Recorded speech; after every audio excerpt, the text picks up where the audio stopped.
பலவீனத்தில் தேவனுடைய பலன் பூரணமாய் விளங்கும். என் கிருபை உனக்கு போதும், பலவீனத்திலே என் பலன் பூரணமாய் விளங்கும். 2 கொரிந்தியர் 12:9. ஒருவேளை இதை கேட்டுக்கொண்டிருக்கும் நீங்கள் பலவீனமாய் காணப்படுகிறீர்களா? பலவிதமான காரியங்களை செய்ய வேண்டியிருப்பதினால் உங்கள் மனம் குழம்பி மிகையான காரியங்கள் உங்கள் முன்னதாக நின்று கொண்டிருப்பதனால் கலங்கி காணப்படுகிறீர்களா? அப்படி என்றால் உங்களுக்கு ஒரு நற்செய்தி.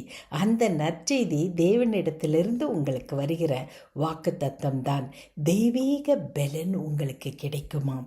தெய்வீக பலன் நமக்கு வரும்போது நம்முடைய பலவீனத்தை முழுவதுமாக அழித்துவிடும், நம்மிடத்திலிருந்து முழுவதுமாக அகற்றிவிடும்.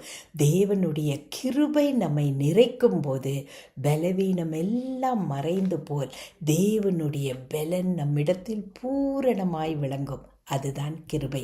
இதை விசுவாசத்தோடு பெற்றுக்கொண்டு ஆசீர்வாதத்தோடு வாழ்வோமாக.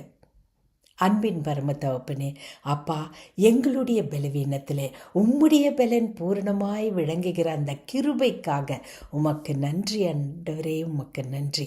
தகுதியில்லாத எங்களுக்கு உம்முடைய பலன் பூரணமாய் கிடைத்த உம்முடைய கிருபைக்கு நன்றி. இயேசு கிறிஸ்துவின் மூலமே ஆமேன்.